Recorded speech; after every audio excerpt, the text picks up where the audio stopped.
good natural synergy here. You know, clump them up with the Shadow Fiend coming with the big Requiem, but oh my! Here we go. Dual lane in the off lane with the Coddle, but I think they're going offensive trialing with Coddle, Witch Doctor, +1, and the +1 probably being the Jug. As Axe, all these teams put a lot of priority in. I mean, we saw like Yoki with Empire at Starlight, where it was like they wanted to make sure he had a good time in lane, always got farm. They wouldn't give him like an off lane solo against a tri-lane where he's going to get completely zoned out. And if he was getting zoned out, they'd always make sure they had the jungle to fall back on. But preferably they give him a 1v1 matchup, and that's what this Axe is going to get. Yeah, it looks like it. First ward comes down. A Radiant Observer will not get scouted by the Dire as speed come in. They'll get down an Observer of their own, and of course it will be in vision of that Radiant ward. So they should have a decent idea and should be able to counter ward it without too much trouble. Yeah, they spot the ward placement, and Magic Bush sentry here.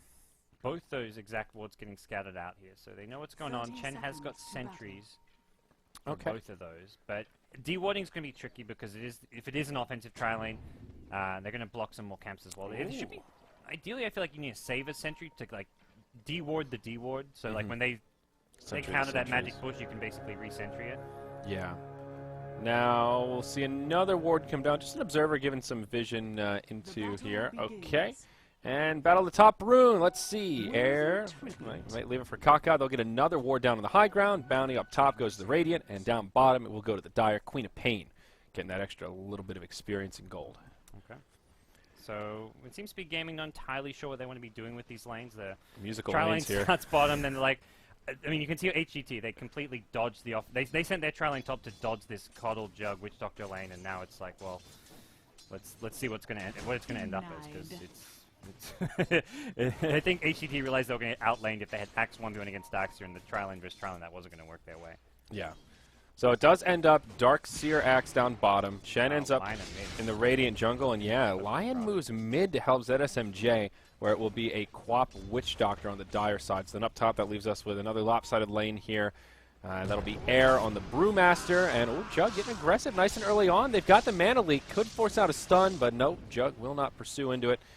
And, well, Melody lovers here, getting some nice early aggression out and going first point mana leak. I like that. And Brew right off the bat gets zeroed for his mana, so that's kind of annoying as a Brew. You can't use it to last hit, and if you trade Harass with a support, it's not going to go well. But Chen being very pesky in the mid lane. He's sending his creep there right off the bat, not worried. I think he's just wanting to make sure that this mid lane goes well for the Shadow Fiend, so Shadow Fiend can get the early souls. And So down bottom, Lion finding a counter ward victory for the Radiant. Takes out that Observer and also dewards the Magic Bush. So pretty good for him. They won't be able to take out this sentry on the high ground here, but in general, I would call that good news for our Radiant side. All right, so initial farm, how are we looking here? Looks like the Dire getting the slight advantage out of the gate. Oh, a little Tuffle in the jungle.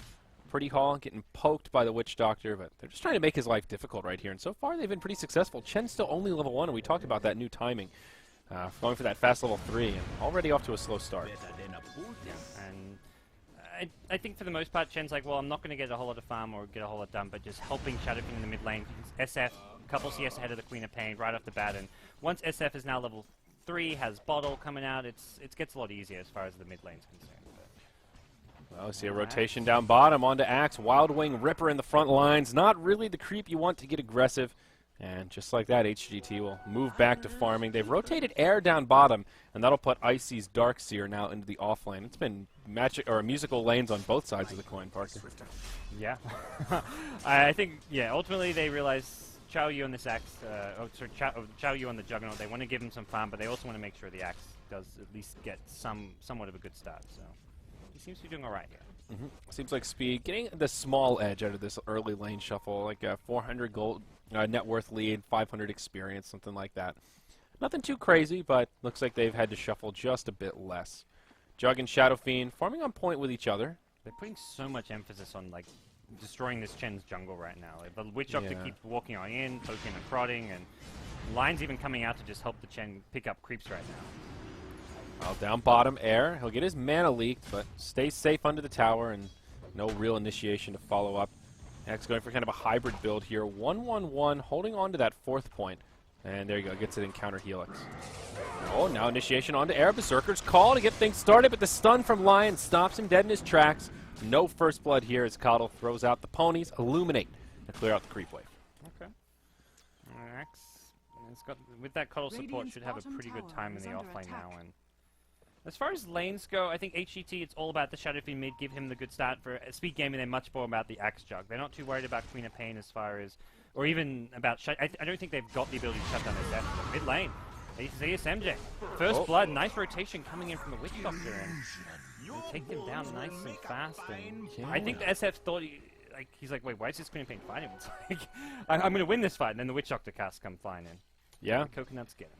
So they catch him a little off guard. First blood's drawn, and the last hit goes the way of the Witch Doctor. So that'll mean fast little booties for him. Already 700 gold towards what may be a Aghanim Scepter.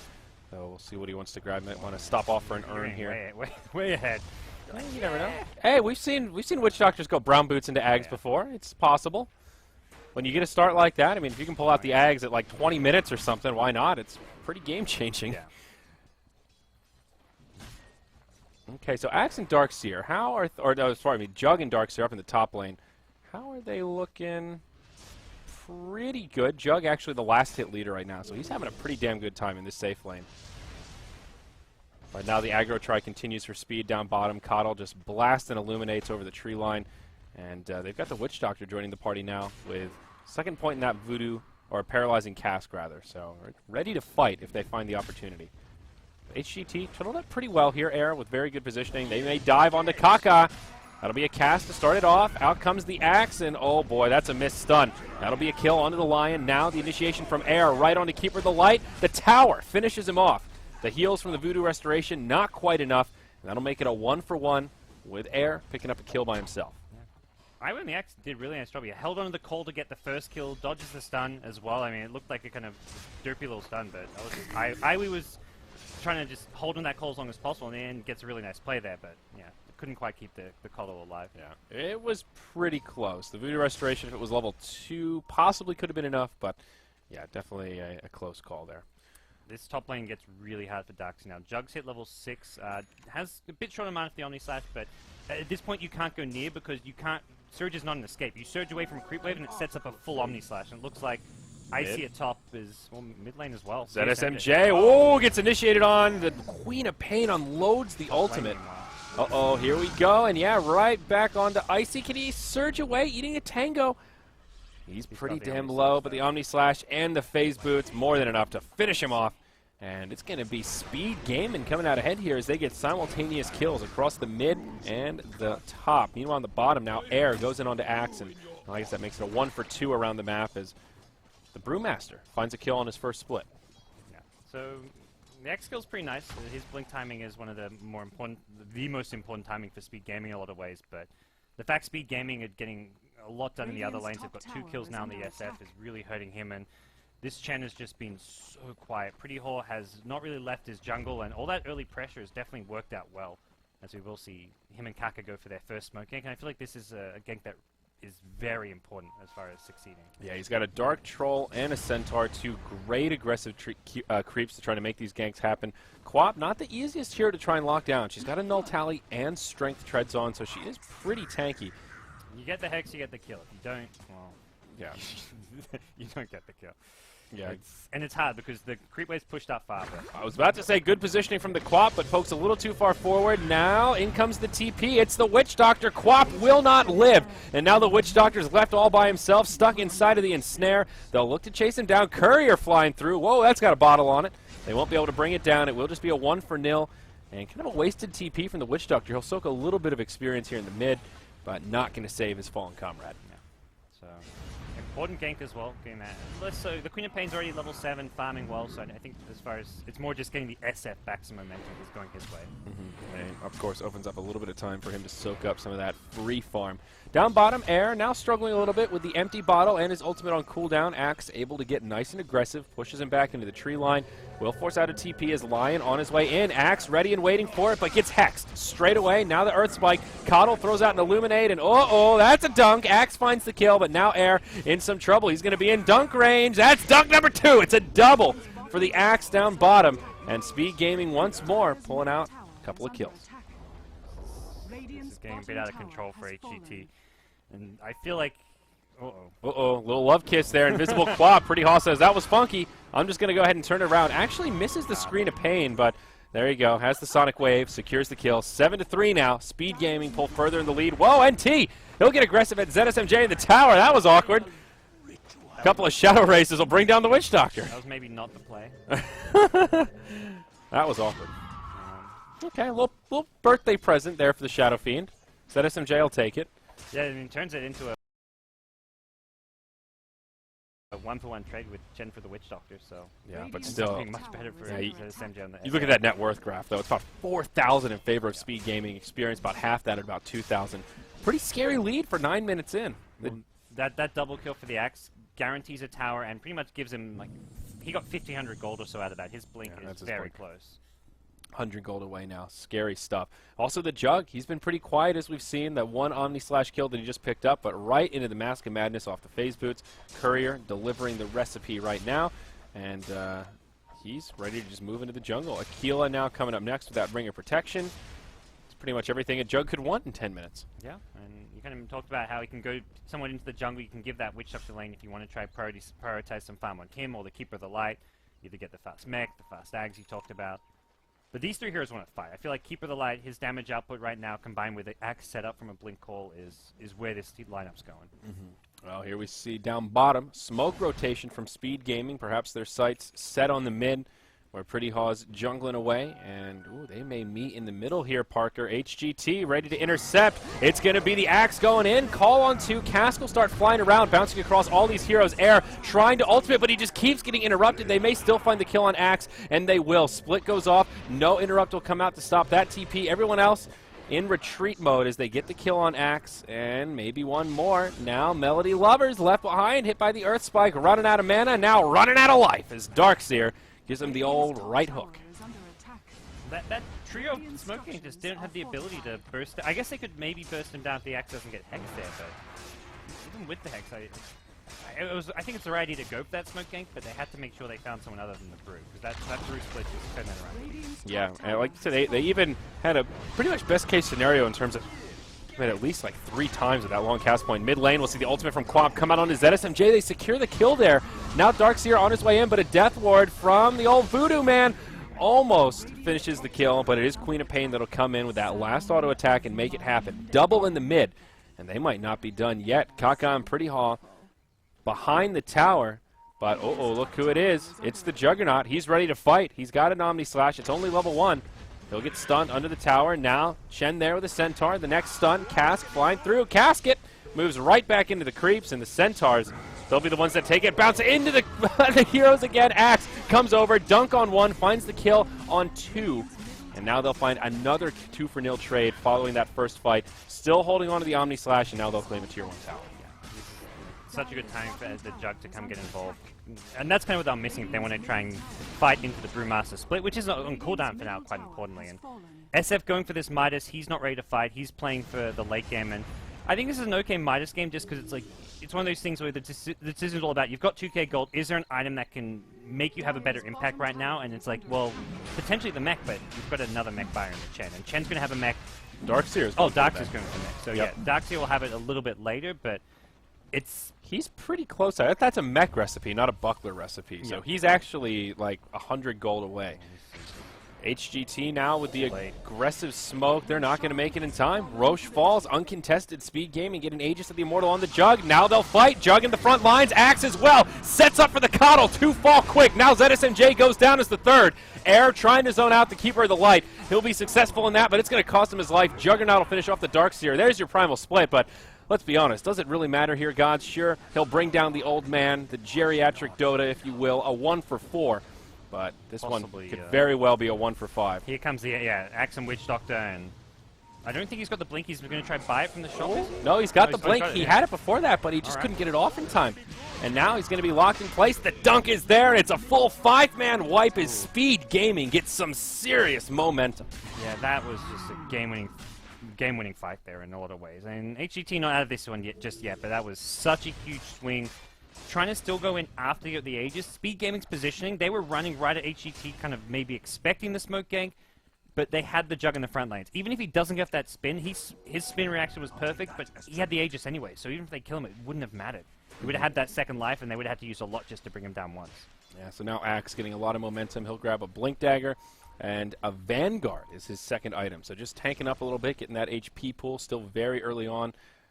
Ooh, up top, are we going to see some initiation? We will. Quap goes in, but it's a little bit of bait. Kaka's there, turns him into a fish, gives her the finger. ZSMJ comes in with a raise, gets the kill there. Meanwhile, on the other side of the map, Chen taken out by the Juggernaut in the jungle. A 1-for-1 across the way. And, well, both teams going to get invaded a little bit. It's still Speed Gaming in control of this game, though. About 10,000 net worth in their favor. Yeah, it's not going well. I think they've got somewhat of a turtle comeback potential with a Darkseer SF. The Darkseer high ground defense, SF as their late game, but it's still going to be Speed Gaming with ease of access to take down objectives. Juggernaut, one of those really good tower pushing heroes. They're going to have probably get some kind of a fast mech on someone like the Keeper of the Light, and this Axe is out of control. Oh, yeah. So Caldo will try to defend up top. Meanwhile, down bottom, Speed Gaming putting the pressure on this tier 2. They force out the glyph. It will go down uncontested, it would look like. And as they finish off this tower, Quap gets her first big item. Not the Orchid that we talked about in the draft, but rushing the Aghanim Scepter and getting that ultimate on the low 40-second cooldown. Okay. Now, Orchid here is, I think, pretty nice as far as, like, it's going to be good at taking down all the chain creeps as well in the fight. You combine that with the Keeper Light Blast, and the insta-burst damage coming out from these heroes is going to be pretty ridiculous. And I looked at this draft initially, and I was like, SF against like Jug, Axe, Witch Doctor, it's not really a BKB game, but now against the Coddle Queen of Pain, it's quickly becoming a BKB game. Well, is it even worth it against the Quap? Now that the ultimate goes through? Yeah. I mean, Shadow Strike is still a concern. The burst damage from Scream. It's probably not, I guess. It's really not a good BKB game, but it's one of those games where you feel like you kind of have to. I mean, is Lincoln's maybe a more viable option? I don't know. I feel like a Lincoln's is just not a game-winning item for ZSMJ right now. They need something to get momentum back, and Lincoln's is just too big an item that will not give a big enough benefit. I'm not sure what the item is. Is there a magic item here? Or something? It's one of those things. It's like every item has just got its issues. There's so much damage to go through BKB. He has to go like killing this Jug or the Axe is going to be so difficult without a damage item. If he goes damage, he's a glass cannon and. Ghost Scepter Requiem, I don't know. Air jumped on in the mid lane here as the Axe goes in, gets the dunk, and finds a kill there. Now they'll get this tier 2 in the mid lane. Still no glyph, so a freebie and a tower. Not too bad for Speed Gaming. 16 minutes in. This is the team we talked about. They are either on and they are knocking on your front door at 15 minutes, or they are off. And today they are ready to play. They'll jump onto Chen. They blow him up. And Pretty Hawk going to take a quick one back to the grave. Now the first wall of Replica comes out, but only level 1, and the damage it does is pretty minimal. Yeah, and they've still got this Aegis, so they can just go for round 2 soon with a good 50 seconds left on Aegis. And it's going to force HGT to make a commitment here. They'll have the level 2 Bruce Split once he respawns, but this is almost crippling damage being done here, even without a Rax being taken. And now the Crimson Guard is out so early on and will actually mitigate a lot of the right-click damage coming out of HGT. Now we'll see some initiation. The Bruce Split flies through, trying to zone out the Coddle. Again, we'll push him towards the back of the fight. ZSMJ channels the Requiem. There's the ultimate from Quap. Finds the kill on the Lion. They lose the Witch Doctor as a trade. The 1-for-1, though, is good for Speed Gaming, as now it's HGT on the back foot. Brew finishes off the Coddle on the backside. Now the buyback from Lion used. And it will be the Dire side looking to make the retreat, it seems. And yeah, Jug will make it out okay with the Aegis still in tow, and, well, soon to turn into a regen. Air did what he could there. He just blink claps and kills the supports. That's just all the carries are too farmed, have Aegis, Axe is too tanky, Quap has escapes, so it's success. I guess you call it successful defense. It was like a 1-for-2. It was a favorable hero trade. Lion still bought back there, but end of the day, losing a tier 3 tower, they still have no answers for any of these 3 core heroes. It feels like that's the best possible outcome. Brewmaster kills the supports in a team fight, and whether that can even keep on happening is up in the air. If Jug wants to focus down those Brew Bears, he didn't really do so there. If you get a good cask on them with a just Jug Masker Madness right-click damage, Brew can be dealt with. I think the Jug was just going into the base while the supports kind of got isolated really well there. Lion may get caught out. Look at all these Radiant wards he's got down all over this Radiant secret shop area and into the mid lane. Will it actually be enough to keep HGT safe? And look at Speed Gaming. They're just unrelenting with this pressure. There's no split, so they're just... Yeah. Well, that was all that worked against us there. Also... No all heal, no finger, no Requiem. This is the time to fight. Yep. Glyphil's on cooldown as well, so that's going to force HGT to try and do something here. Yeah, this is tricky for HGT. They were not expecting this super aggression coming out, hoping that the Shadow Fiend could at least find some dividends off this Hand of Midas. Looks like he will go into a BKB probably with that Ogre Club, but still pretty damn far away, as now the Barracks taking some damage. 45 seconds on the Glyph. Yeah, I think this is going to be double racks probably being taken. The Brewmaster split. Wow. 2 seconds away. Hand of God used to keep that Wild Wing alive for some extra damage. Air comes in, gets off the clap, taking a lot of damage, finds the split, but just barely. They do bring down the Axe. Darkseer gets credit for that one. A 1-for-1 Axe for Chen, as now Speed on the retreat. Witch Doctor healing best he can, but he'll go down to this boulder toss from a punch from that Fire Panda. So a 1-for-2, actually a good hold from HGT, but can we call it that? They've lost the melee barracks, and ultimately Speed Gaming will get what they came for. Yeah, it doesn't seem too great. Like even the kill, it's like a 1,000 gold swing off the kills, but you're down to melee racks. SF, he's going for what looks to be the BKB, which I think is all right. It doesn't strike me as like the perfect item. I don't think there is a perfect item for this kind of a game. The BKB is nice, just it gives okay. You get the strength, you get the damage. Obviously, neither is very impressive strength. Neither it's not very impressive damage, but there are scenarios where the magic immunity will just help against a Witch Doctor cask and Illuminate. It's just not gonna be a game changer, though. I don't think. But the Brews definitely, like, whenever they have the split, they're holding. That's the thing.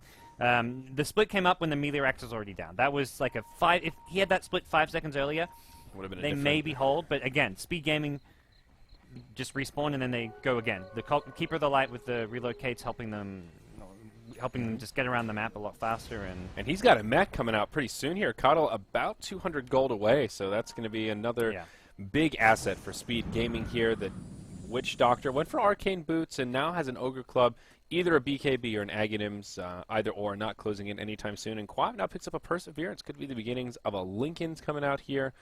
Can't really imagine that would be a refresher.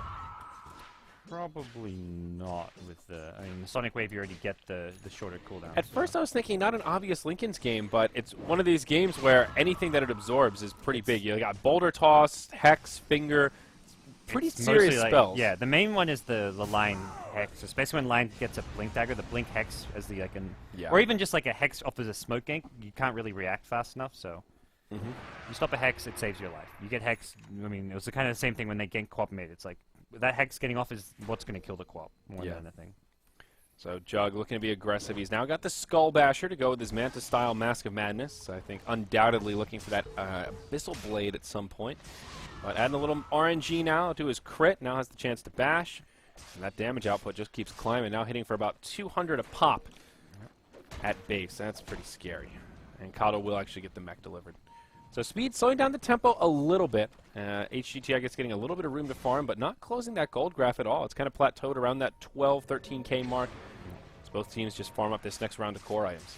And that's the thing. Speed Gaming will farm the next core items and wait out that Roshan timer before they go for another high ground siege. The one melee rax was enough for them. They had to really kind of push their lineup to the limits to get it without taking too many losses here. End of the day, they had 2 fights in a row where it was a 1-for-2 trade and lost maybe like 2,000 gold off those 2 fights, but they made it up for it with the racks and everything else they got.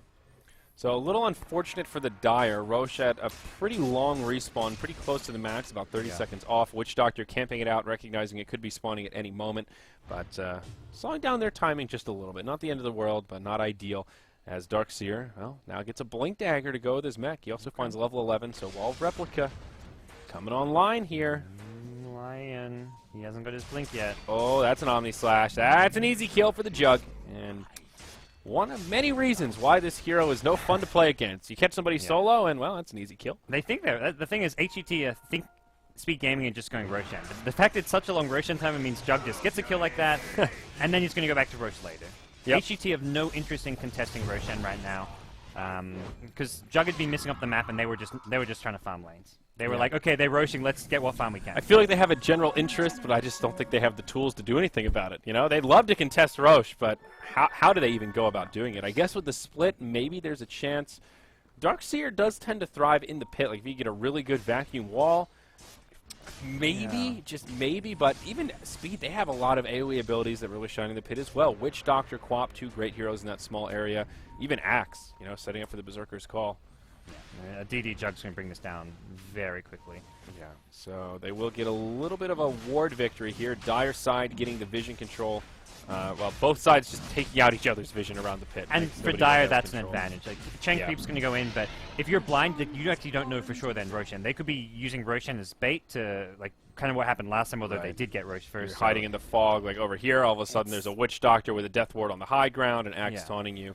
Yeah, you can't just walk into that, but, I mean, see how fast they just kill it? You hand over Rosh, and now there's another Aegis on the field, and Speed Gaming can just kind of rinse and repeat what they did before. Slow siege and feel pretty safe with Jug in the front lines. I mean, as far as HGT, the play is going to be try and get Ares BKB so he can go in. He can do a lot more damage with a BKB because he gets off a few right clicks. He can clap as well as Drunken Haze. He doesn't have to split immediately. And he needs to maximize his damage output because with the mech on the Coddle, with Witch Doctor having 1400 HP, it's going to get a lot harder for him to actually get kills. And that will be the Lincolns now coming out on the Queen of Pain. Courier about to deliver it, so she's beefing up. We'll have a tool to deal with the Lion. And on top of that, 2 Blink Daggers now. 1 on each side, 1 on the Shadow Fiend, and that will be 1 on the Juggernaut. So this Jug, down bottom, we'll see an Omni Slash on his ZSMJ, but the all-heal is there, and so are the rest of his teammates. Jug making some space, that's for sure. It's a 1-on-5. Remember, he has the Aegis. He's got no backup. Yeah, they're all top. They're going to get a tier 2 tower out of this. We'll see what they can do. No blink away. That was fantastic for HGT. That was so good. That was Aegis as well. Like, the Aegis was what Speed Gaming, like, we got Aegis, we're going to recall the Jug top, and then we're going to siege high ground. But now they've got no Aegis. They can't siege high ground. They've got no Jug, no Aegis, and Brewmaster Split still online. Not to mention a pretty nice little chunk of change going the way of HGT off of that kill. Looked like they were going to have a go at the high ground, but nope, they back it on up. And now for Speed, do you wait this out? Do you think, okay, next Rosh is definitely our golden ticket? Do you try a smoke gank? I feel like waiting till next Rosh is a window that could actually give HGT some opportunity to claw their way back into this game, although it is a 15k net worth. I think it's not like this. You're kind of waiting to push high ground, but you're definitely looking to starve out HGT. Keep them grouped up, keep them in their base. Make sure you're not just sitting back farming your own jungle and playing super passively. They have to wait for the Jug to respawn before they get aggressive again, but they want to limit where HGT can farm right now, because they can't sit back. At the same time, I don't think they group up and push necessarily. Without the Aegis, it's very risky, because there's BKBs on ZSMJ and Air, and sure, you've got all this damage and spells that goes through, but at the end of the day, Brewmaster will probably get a split. SF will stay alive just long enough to do a decent amount of damage himself, so... Yeah. I think you want to try group up maybe for a smoke, try find a pick-off, and get some aggressive wards down. HGT are getting to that point where they're holding on long enough that might as well start to kick in, and this is where holding high ground gets a little bit easier for them. Brew getting closer to level 16, about partway through 14, but kind of on his way as the Wall of Replica gets stronger and Darkseer gets more points in the vacuum. It just gets harder to kind of bum rush the high ground. I feel like this game is not as one-sided as the numbers would have you believe. It's a 15k net worth lead, 10,000 experience for Speed Gaming, but this feels almost like a desperation smoke right now, where we don't know what else to do. We need to make something happen before they start clawing their way back. It's one of those, like, let's instill fear in HGT. Like, HGT desperation might be a strong word, but it feels a little like, we need to make something happen, let's just smoke. They're not farming, but neither is HGT. Maybe it'll work. They find Pretty Hog. Quap ulti blows up the Chen. Not even a dunk needed. They do force out the Primal Split and a buyback from Chen right away. Now, can they make the retreat with minimal casualties? Looks like they can. Double damage rune on the Quap. They'll kill a couple of the Chen creeps, and now they're going on to the Earth Panda here. Last Panda? Okay, he makes it anyway. I didn't see the other pandas, but he may have just had a good split. Okay, that was pretty good for Speed. They force a buyback, get a kill, and the Brew Split, and they lose nothing but a Quap ult, which is on a super short cooldown. Yeah, the Chen buyback's a bit of a non-factor, but still, that's... Yeah, at the end of the day, the Brew Split is the big one there. Yep, here we go. Vacuum back onto the Axe. Requiem channel basically just hits the Axe. He'll be the one that gets fingered, gets off the taunt, and BKB sets up for a huge Queen. Oh, the dunk's coming back and forth. It's a 4 for nil, gods. What a play from the Axe. I thought he was dead for sure, but the finger just not enough. And that'll be it. Over. GG. HGT demoralized as they tap out from the double dunk. Whew. What an ender. They went for a big play. I think they tried to get the vacuum onto the Rec Room. Like, Lion sets it up, like, SF starts channeling, and you vacuum, like, as the Rec Room went on, but he didn't get him very close. That synergy just didn't quite work there with the placement of that. So it was I think a nice valiant effort. They'll definitely... Well, I don't know if they were at the state where they had to go as big, but if they get that kill in the Axe here and win like a convincing team fight, that would have been a nice alternative.